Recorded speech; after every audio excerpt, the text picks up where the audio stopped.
if you're ripped off and don't know where to turn. I did outline all the faults in the vehicle. He rejected all those. Court of law backs you, but you still don't get your money. Little did I know how long it would take to try and recover the money from him. Sorry. It's time to call the sheriffs. We have every right to enter the premises by force if necessary. We will be entering that building. Sheriffs are High Court enforcement officers who recover what a court judgment says is owed. The writ orders us to come here and seize goods to the value of this debt. They're the experts in getting cash that's rightfully yours. £1,323. But fighting for the underdog isn't a job for the faint-hearted. Right, self-loans. I will back that truck straight through your windscreen. Debtors aren't pleased to see them. They're harassing people. Because they hate paying up. Are you happy for me to just leave you some paperwork? No, I'm not. Go away. In today's programme, Karen Steadman's employers were supposed to deduct money from her wages to go towards paying her rent. The money was deducted, but they didn't pass it all on to her landlord, so Karen and her family were threatened with eviction. It's very, very stressful, and I wouldn't like any other person to go through it. The sheriffs pay her employers a visit. Will they get Karen's cash? What do I need to do then? Need to pay it. I need to pay. The sheriffs go to the home of a businessman who failed to pay an employee her wages. They're told he's moved out, but is it the truth? Okay, mate. If that bloke was lying, I don't think he'd give us a forwarding address, because the chances are you're going to get bundled. And the sheriffs revisit a garage in Hayes, which sold a customer's car, but didn't give him the money. They remove property to settle the debt, but a £20,000 piece of equipment is missing. He was here this morning because the power lead's still plugged in, so I think potentially it's in the boot of a car somewhere.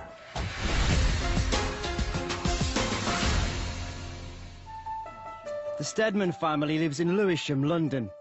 10 years ago, Mum Karen got behind on her rent, but her landlord agreed a solution. Karen's employers, Apcoa Parking, would deduct money directly from her wages every month to pay her rent and the arrears.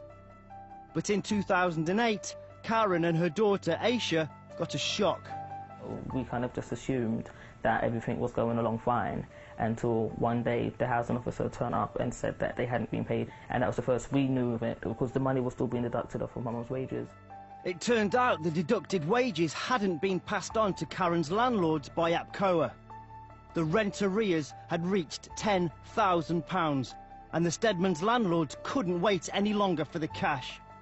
They said that they wanted the money, the lump sum of money, now. And if we didn't, then they wanted to evict us from our house. There was no way Karen could get her hands on such a large amount of money at short notice. We couldn't pay, so it was like, well, my mum had to try and talk to her employers to try and find out what happened. But then they started giving her the runaround and it wasn't given much information. Aisha and her brother Josiah became forensic accountants overnight, scouring their mum's wage slips and rent books for proof that the rent money had been deducted from her wages, but not passed on to her landlord. I wanted to stay in the house I grew up in, so I had to find out what happened. My mum was getting really stressed, and she was like getting headaches and stuff. Obviously, it's not good for her health. I had to help her. Me and my brother had to do something. It's very, very stressful, and I wouldn't like any other person to go through it. The wage slips proved the money had been taken, but not passed on. The Steadmans took Apcoa Parking to the county court. It was a David and Goliath case. Aisha, with her homemade dossier of documents, against Apcoa Parking, a £500 million company. The judge was really impressed. He was like, the main thing was the table where we worked out what Apcoa had taken and how much they paid over, how much they had kept, and all of the dates. And once he saw that, he was like, that's the main thing he needed. The county court judge found in the Steadmans' favour, but the company still didn't pay up. So Aisha applied for a High Court writ for the owed money. I thought that this would work. It was just a matter of doing it, and then when the lady phoned my mum to say that they'd received the case, I was quite relieved. It's like, we're going to get paid. I'm sure we're going to get paid. I thought, at last, I can be debt-free for a very long time. I can be actually debt-free. Living in debt, it isn't fun. It's stressful.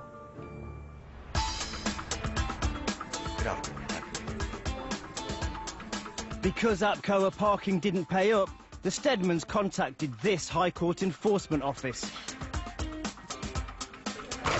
They allocated the case to Sheriffs Kev McNally and Lawrence Grix. And now they are on their way to Apcoa to enforce the writ and hopefully get Karen's cash plus court costs and interest.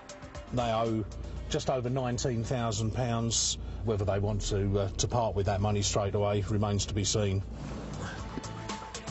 Lawrence and Kev's first challenge will be finding the right person to speak to at a company with 4,300 employees. Nobody will want to deal with it, basically. It'll be everybody else's problem, and you'll probably have to wait around for a while until, firstly, the person that deals with the actual problem arrives, and then they'll have to get in touch with the person that's going to pay it. So it's going to be legal department, finance department, but they should have the money to pay it. That shouldn't be a problem. The prospect of being bounced from department to department isn't the only thing concerning Lawrence. He's worried he might get a parking ticket. It's a parking company, and funny enough, we're parked outside where it says residents parking or pay at machine, and there's no pay and display machine in sight anywhere up this road. So there you go. I'll put a sign in the window. What effect that'll have, I don't know. We'll ask them when we get in there where we can buy a ticket. Don't want to incur a parking fine. Sheriff's handing over cash to the firm that owes the money. Now that would be a first. Hello there. Hi there. My name's Mr. Grix. I'm an enforcement officer. Okay. I'm here today to execute a High Court writ against Apcoa Parking UK Limited on behalf of a Karen Stedman. Okay. So I don't know who you're going to need to call to deal with that. Okay, I've got an enforcement officer in reception. They're wanting to issue a writ on behalf of Karen Stedman. Okay, she's going to get someone to come. All right, thank you. As a matter of interest, we're parked in the road opposite, and it says residents parking or pay at machine, but there's no pay and display machine. I don't suppose you know where there's a pay and display machine, do you? We've had to stop. We don't actually do the parking in Hillsborough, believe it or not. But yeah, but you don't know where there's a machine. I don't, because one of my colleagues had exactly the same problem, and she just left it there. And yeah, I'll put a note in the window. Hello, I'll show you some ID first. Mr. Grix, I'm an enforcement officer. I'm here today to execute a High Court writ against Apcoa Parking UK Limited on behalf of a Karen Stedman. There was judgment made for... A judgment made? Yeah. When was the judgment issued? Because sometimes they don't come to the head office, sometimes they go out. Right, the county court date was the 30th of September this year. It says 24th of the 1st. We've got none outstanding. And I can get the report for you, which I've got off the... A report doesn't, doesn't mean anything. If you believe you've got nothing outstanding, obviously it must have been paid, well, and you would need to evidence that. It's, yes, absolutely. It's no good saying, oh, well, there's nothing on the judgment report. I've actually got one here where I've printed it off. County Court Judgment, 30th of September 2011 for £16,039 in Bromley. What do I need to do then? Need to pay it. I need to pay it. In cleared funds, so it can be transfer, but it needs to be an instant transfer. We need to be able to see it arrive in the company account. OK, in that case, gentlemen, would you like to take a seat? Yeah, sure. I will see what arrangements. Thank you. No, we don't take checks at all. It's got to be cleared funds. It's good news for the Stedmans that Lawrence had done his homework before coming today. It's always handy because I produced that cheque myself. I ran a cheque myself the other day before I left the office, and obviously that shows it's still outstanding. So, and obviously if the lady hasn't done a cheque recently, it's got missed. Half an hour later, Apcoa's legal department calls Lawrence to say the company disputed the judgment and asked for a set aside to delay payment while the case was considered. But that was months ago, before the date on the Stedman's High Court writ. Did you actually get a date for your hearing, for your set-aside? Right, well, perhaps they didn't even get your application then, sir. So we're 8 months down the line, you applied for a set-aside and you've heard nothing, and you've done, and with respect, you've done nothing about it. But if you've applied and not heard back, surely you should be checking into that. All I can go by, sir, is what I've got in front of me today, which is the live writ. I mean, we need to collect money. I mean, there's plenty of assets here that we can remove if necessary to clear this debt. Okay, but all that will end up doing is putting up the costs, because obviously we'll have to call in lorries to remove sufficient goods from the premises. Okay, and it's going to disrupt. Right, the total outstanding at the moment is £19,213. But if we go over the next 15 minutes, we'll have been here for an hour, so an hour's waiting time will be going on that, which is £181.50 plus VAT. At this point, our cameraman was asked to stop filming. He left the premises to await developments. An hour later, and Lawrence has emerged from the building. It was payment in full. Had the solicitor on the phone. They applied for a judgment to be set aside back in January or February. They hadn't heard anything back. But just an application for set-aside doesn't stop us enforcing anyway. And it is a bit foolish, if you haven't heard anything, to just let it go for that long. They've paid it, and I've checked that the money's in and it is in our account. So I've issued a receipt and that's it. Lawrence and his colleagues successfully retrieve over £2 million from debtors each month. They can now add £19,000 to this month's total. We asked APCOA to comment. They say that Karen Stedman is a valued member of staff. They say the situation arose as a result of an error, and the matter was in the process of being resolved when the High Court writ was issued. In Lewisham, Karen is relieved that the sheriff's mission has been a success. But she knows she also owes a debt of gratitude to her daughter Aisha and son Josiah. It's amazing what they've achieved, and I'm very proud of them. And I couldn't do it without them, because the stress for me, it was too much. Aisha has a tip for anyone who needs to take on a big company in court. Keep documents of everything. Make sure you've got proof of all of the things that you do, because people will twist what you say and what they can to get out of anything. So, I've learned, keep all of your documents, keep them all. Thanks to Aisha and the sheriffs, the Stedman family no longer faces eviction.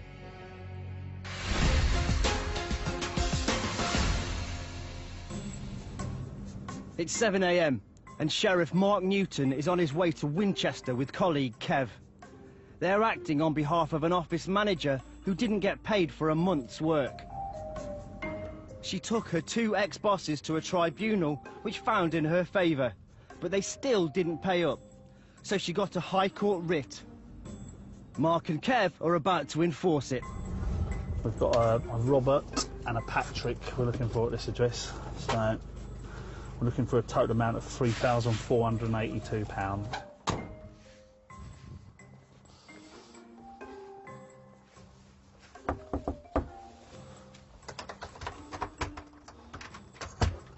I'm after Robert Engelhus. The man who opens the door says Mr. Engelhus moved out a month ago. No problem. I'm from the High Court. We've been issued a writ for him today at this address. I don't suppose you've got a forwarding address for him at all, no? The man does have an address for Mr. Engelhus. It's a valuable lead. Debtors rarely leave such information behind. Just try and get there quick, really, before he gets to work. Gets out, yeah. Should be local, I think. Should be, yeah. The address is only minutes away, but when they arrive, there's no sign of the man they're looking for. Hi, I'm after Robert Engelhus. The woman who answers the door says Mr. Engelhus doesn't live at this address. She clearly has nothing to do with the writ the sheriffs are trying to enforce. No problem. Because we've just been to another address for him, and the bloke said he's just moved in here, but I don't know whether that bloke's anyway. All right, lovely. Bye bye. Is he telling the truth? Definitely. She is. Yeah, she is. I'm a bit dubious about him now. Mark's starting to wonder whether the man at the first address sent them on a wild goose chase. Kev thinks not. If that bloke was lying, I don't think he'd give us a forwarding address. Because the chances are you're going to get rumbled by giving us a forward address when you could easily just say no to that, couldn't you? Yeah. Like saying no to that's an easier option than giving us an address, isn't it? There's only one way to find out if the man was lying. Go back to where they started and question him more intensively. This time a woman answers the door and says her husband has gone to work. But if he has, he must have walked there. The car is still on the drive. Can you just confirm his name then, just so we can let the court know for us? No, I don't want to. That's a somewhat strange response to being asked your husband's name. Right.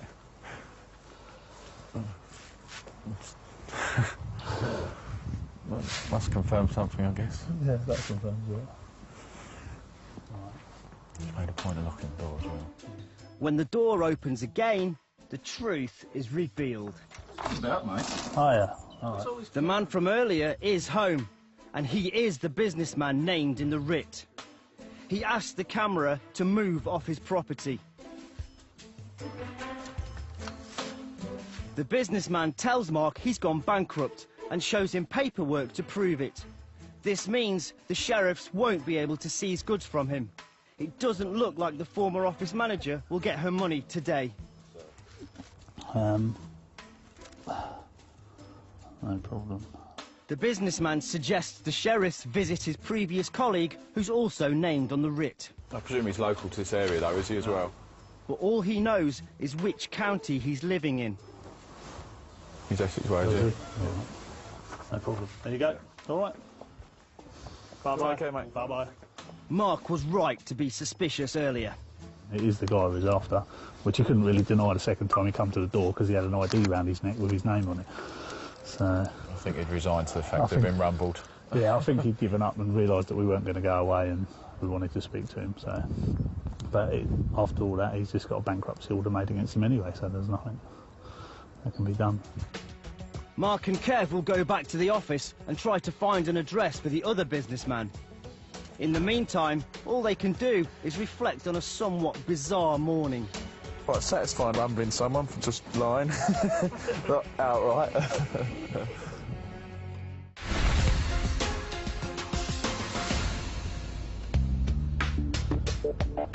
Kevin Lawrence's next job is at an old battleground. A garage in Hayes, Middlesex, which sold the customer's car but didn't pass on all the proceeds. On a previous visit, the sheriffs removed property to pay off the debt, but the equipment only got as far as the van. The garage owner, Mr. Verdi, offered to pay off the £32,000 owed in instalments, with £5,000 paid up front. Lawrence and Kev took back the computers and CCTV they'd removed and returned to base. But the garage owner hasn't lived up to his promise of regular repayments to pay off the £27,000 still owed. So the sheriffs are taking it to the next level. We're not looking for money today, unless they happen to pay in full. We're actually going to be removing goods. Lawrence plans to take and auction the garage's CCTV system, computers and 2 valuable engine diagnostic kits, if they haven't already been disposed of, to avoid the sheriffs getting their hands on them. They removed one set of diagnostic equipment, but if they remove the second set, then they've got none there to use. So I don't think they'll have removed that. Likewise with the computer system and the CCTV system, they've only got a very limited computer system and they've only got one CCTV system. So I can't see that they would have removed that, because then they'll actually be without it. If you've got duplicates of things, you know, there's always the possibility that you can sort of hide 1 or 2 items, providing you've still got 1 to use. But if you haven't got duplicates, you've only got 1 of anything, then you have to leave it there, really. They've arrived at the garage, but there's a problem. It's shut. The shutters are down, and there doesn't seem to be anybody home. They've disappeared. But High Court enforcement officers are legally entitled to gain access to commercial properties to remove goods, whether the owners are there or not. Can I just give the shutters a try? I think they'll find they're electric, but they've got a handle on the front, haven't they? The shutters are locked tight, so Lawrence phones the number above the front door. Oh, is that Verdi?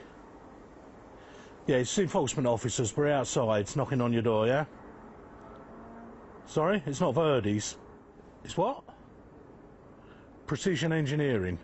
In Verdi's building, using Verdi's phone number.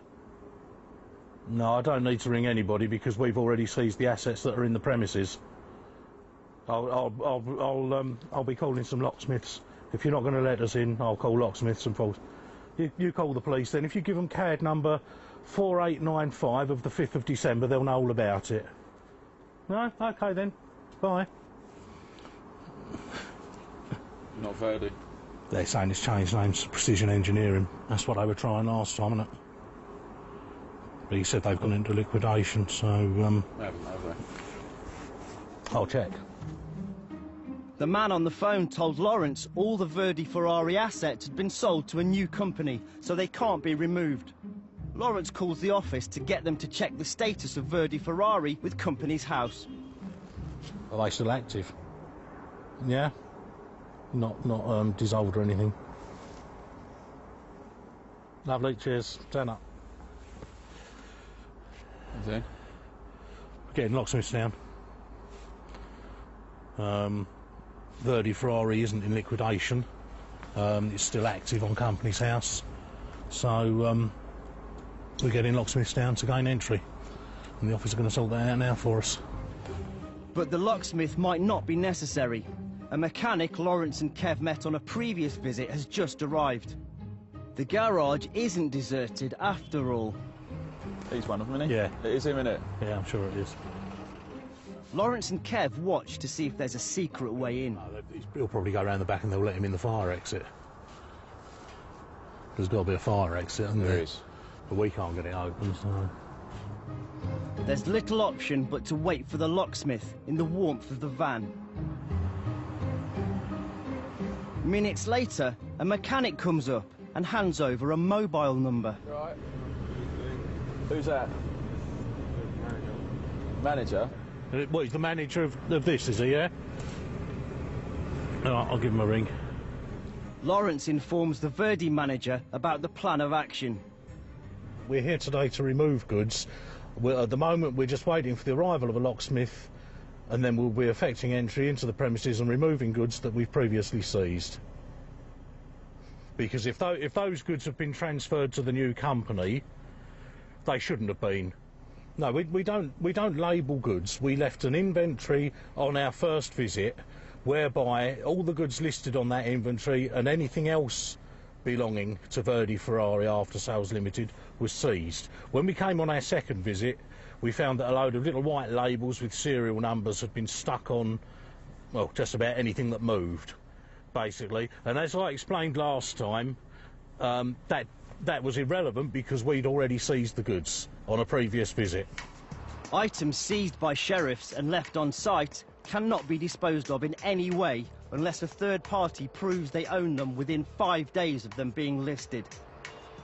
We have had no third-party claim to any of these goods from our first visit, which I believe was back in October, okay, which is, you know, well over the 5 days, okay. Now, because no third-party claim has been made to those goods in accordance with RSC Order 17, we are here today to remove them, okay, and they will be removed from here and taken to auction. We're not being fobbed off with, you know, waiting around for an hour or 2 hours or 3 hours because there's allegedly some money on its way. We're here today to remove goods, and that's what we're doing. And now, if you'll excuse me, I'm not being rude. I've got an incoming call, which might be the locksmith.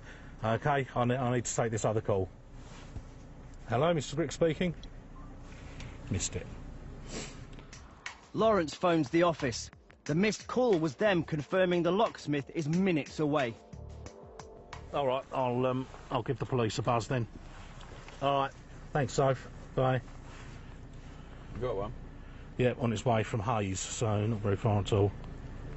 Lawrence wants the police to be present when the locksmith arrives to reduce the chance of trouble.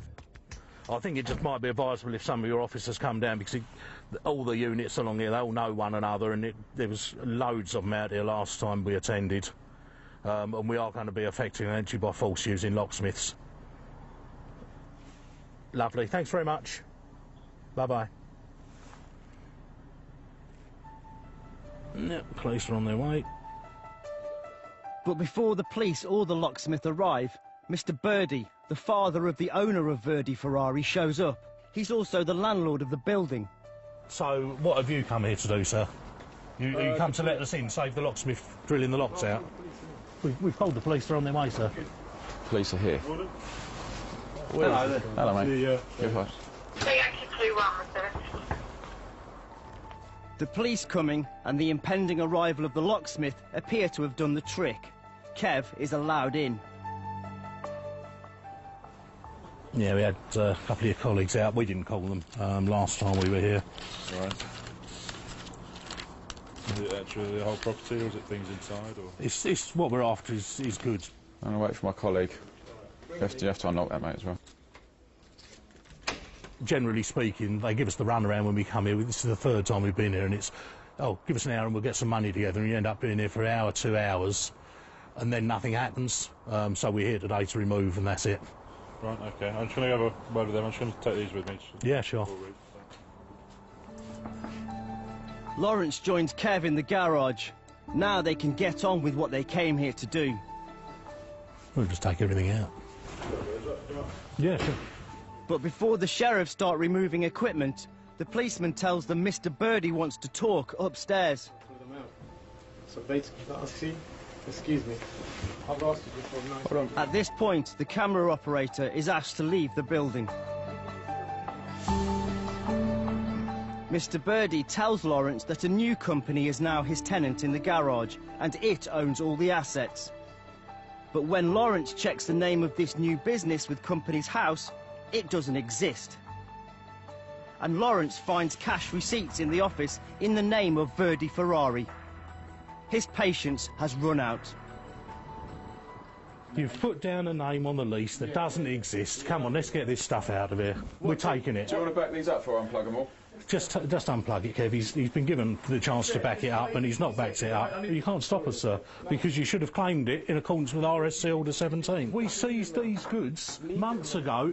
Don't get in my way. Don't obstruct me, or you're liable for arrest. Now move out the way. While Kev goes to open the van, Lawrence stays on the premises to ensure they aren't locked out.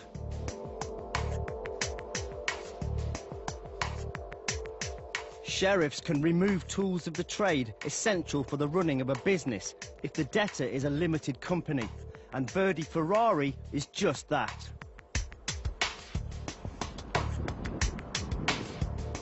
And this signed Manchester United Football Club shirt certainly isn't a tool of the trade anyway. But the most valuable piece of equipment, the £20,000 engine diagnostic kit, is nowhere to be found. Disappeared. Yeah, disappeared, the diagnostic kit. Without a trace. That's twice we had that in the van. Should have just taken it the first time. Lawrence has his own theory about the diagnostic kit's whereabouts. But I believe it was here this morning because the power lead's still plugged in. So I think potentially it's in the boot of a car somewhere, because I've searched all over the place and I can't find it. Without the diagnostic kit, the property removed today may not raise the £27,000 required to clear the debt. So Lawrence notes the details of cars that could be removed at a later date if they're owned by Verdi Ferrari.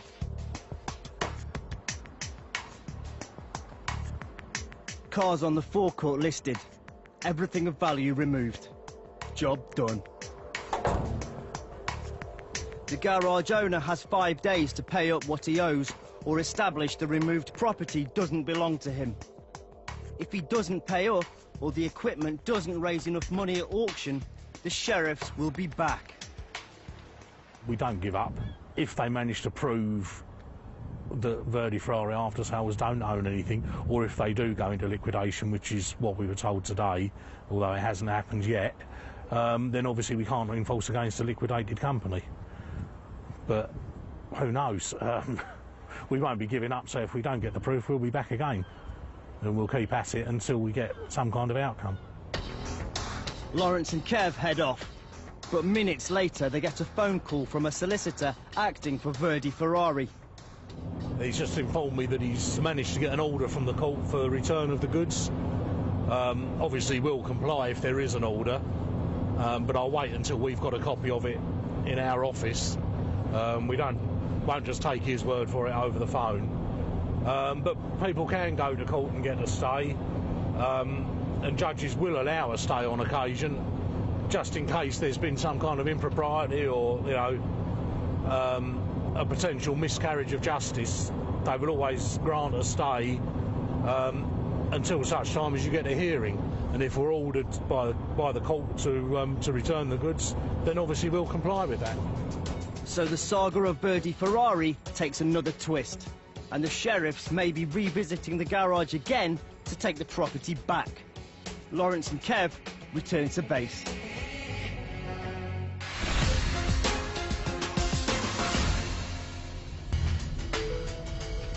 It's 6:30 a.m, and while they wait for news about Verdi Ferrari, Lawrence and Kev have been allocated another job. They've got a long drive ahead, so they're passing the time by having a heated debate about a subject of great importance.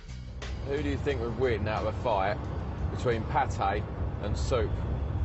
I would say soup, because the pate would become dissolved in the soup and No, it doesn't just become part of soup. No, it's not if they're mixed together.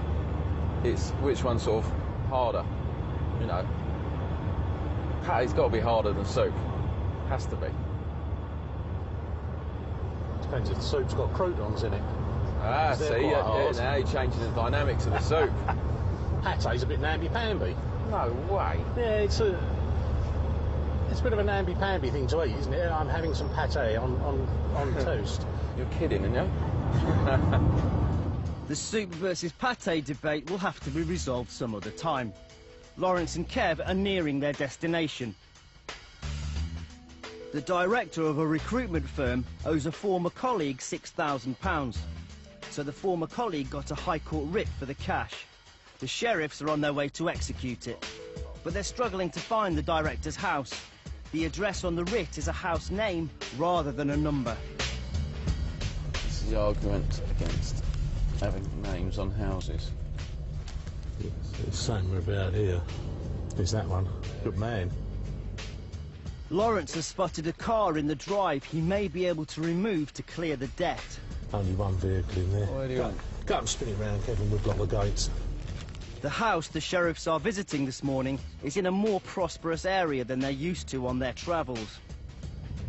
Nice old road, isn't it? Nice. The whole area is nice. Yeah. The director lives here. That's what it's shown on the company's house, and there's a, I think it's the secretary is a holding company which sorts out this. I'll pull it up a bit.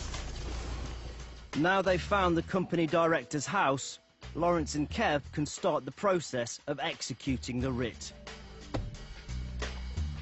Stage 1, formally posting it to the director.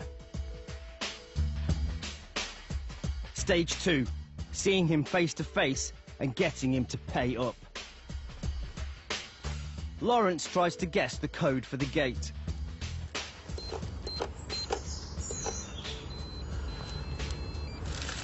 Worth a try.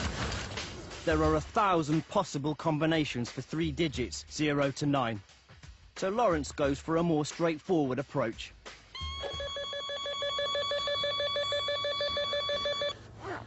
That's a nice alarming noise, isn't it? There's only one car there, isn't it? It's only a Golf. Only a Yaris, sorry. Unless the other cars are in the garage, but you've got a wheelie bin in front of one of them, haven't you? The car's in front of the other one. go and try the door? Yeah, we might have to. Lawrence will climb over the gate, mate. Ah, there's a light on. Someone's faintly visible through the bedroom window. Would you like to speak on the intercom? Also, he's potentially phoning somebody, isn't it, or texting someone or something. Oh, there's a lady now, just bobbed her head up. Sort of peered over the windowsill and dropped back down again. So she must have crawled to the window on her hands and knees, I would think. Yeah, I mean, most people who've got an outstanding debt, when they get a knock at this time of the morning, will have an idea of what it's about. Morning, sir. I'll show you some ID. Did you ring? We did, yeah, buzz on the thing. Didn't My name's Mr. Griggs, I'm an enforcement officer. Yeah. I'm here today to execute a High Court writ against G2 Human Capital LLP. We've got an outstanding debt of £7,046 and 7 pence. Right. So we're here today to execute this writ, which is basically seizing goods of the debtor company. The company has no... It's got no assets here. No assets at all. None. Certainly not here, no. It has none, and it certainly hasn't got here. Right, but this is obviously the registered address of the company. It is, yeah. But it's just a registered address. It's not active, and it's not here. It's not active? It's not active, and it's not here now. So, when did it cease to be active? Well, it's active as a company, but it's not trading at the moment. It has no assets, it has no money. It's got a bank account with £3.50 in it. Are you able to show me some evidence of that? Have you got a copy of the bank statement with that on it? I can print you one, but if you don't mind, I'm not going to open my gates. You're not going to what, sorry? I'm not going to open my gates. Right, if you can get me a copy of that bank statement then, sir. Unlike with commercial properties, sheriffs can't break into a residence to remove goods to clear the debt. They can walk through an open door, but there's usually less business-owned property to seize in a company director's home anyway. You might find a company vehicle, because, you know, a lot of directors would still take a company vehicle rather than pay for it themselves. And you may find a home office, if it's, you know, a fairly small company. I mean, this is, you know, it's a lovely house, there's obviously money. Whether it's come from this company or not, we've no way of telling. But, you know, if there's a home office in there, we can climb over the gates. We can't force entry into a residential property. We can't force entry into the garages because they're attached to the property. So we've got no way of getting into that house to establish if there's a home office in there or not. Kev thinks he could have sneaked into the house earlier to see if there is anything worth asset stripping. I could have got in that front doorway, isn't that, Harry? Leaves the door open, doesn't he? Huh? He leaves the door open. Yeah, I mean, by the time you climbed over the fence, he could have run back there quite easily. Is that a challenge? It's challenge Kev. It's surprising what sheriffs are legally allowed to do at debtors' homes. If somebody goes in and leaves the front door open, we can walk in. We can go round if you can turn a door handle, and if the door opens, you can go in. We can climb through open windows. We can go over these gates, can't we? That's not a problem.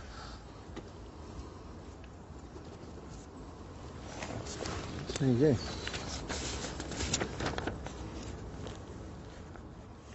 Right, okay. That's all it is, I'm afraid. Despite the bank statement backing up what the director said about his company having no money, Lawrence isn't giving up on his search for assets that can be seized.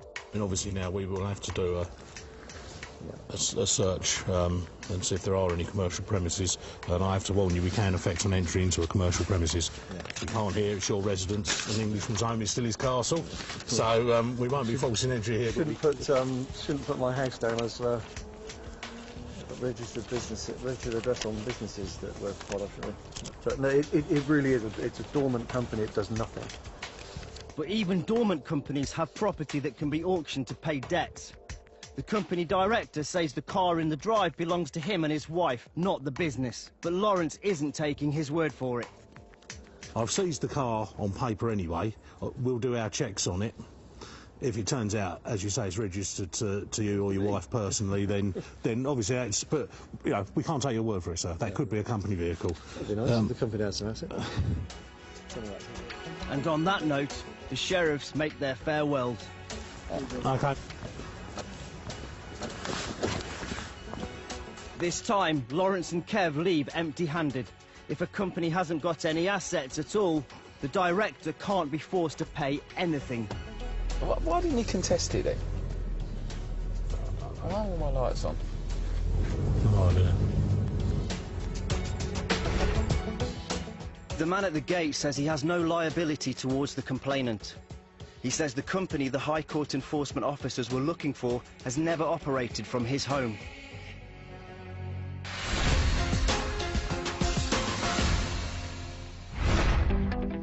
It's a month since Kevin Mark's wild goose chase around Winchester on behalf of the unpaid office worker. They're still trying to find an address for the other businessman. If they can track him down in Essex, they'll soon be paying him a visit. The High Court found against Verdi Ferrari. Lawrence and Kev didn't have to take any of the property back. Thanks to the sheriffs, some of the outstanding debt's been paid, and the customer whose car the garage sold but didn't pay is happy. Verdi Ferrari is now in liquidation. It's now 2 months since Lawrence and Kev gave the businessman an early morning wake-up call. It's been established that he works from a home office in the garage which is attached to the house. This means the sheriffs can't force entry to remove assets, so they've now closed the case. And in Lewisham, the Stedmans have now officially received the money owed by Apcoa Parking, thanks to the sterling efforts of the sheriffs. As soon as the cheque cleared, within the same week, all the debts got cleared. For the first time in over a decade, Karen is debt-free. It's such a relief. I feel like my grey hairs can just take a break now.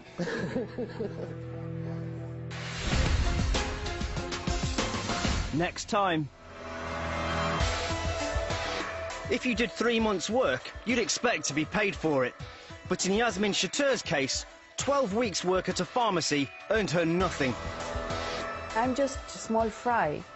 But I have earned this money. Lawrence takes on a lawyer in pursuit of Yasmin's cash. I'm asking you for the third time on front of TV, what's your boss's name? Just phone the office. What's his name? Just phone the office. The sheriffs get given the cold shoulder when they chase up a debt in Derbyshire. Mrs. Brassington, we're putting your phone through the cat flap. And the sheriffs are back on the trail of the builder who took an 86-year-old for over £4,000 of shoddy and unnecessary roofing work. Don't let him escape. Get him by the tail or anything. Hopefully there won't be no trouble. And if we need the police, we'll give them a call.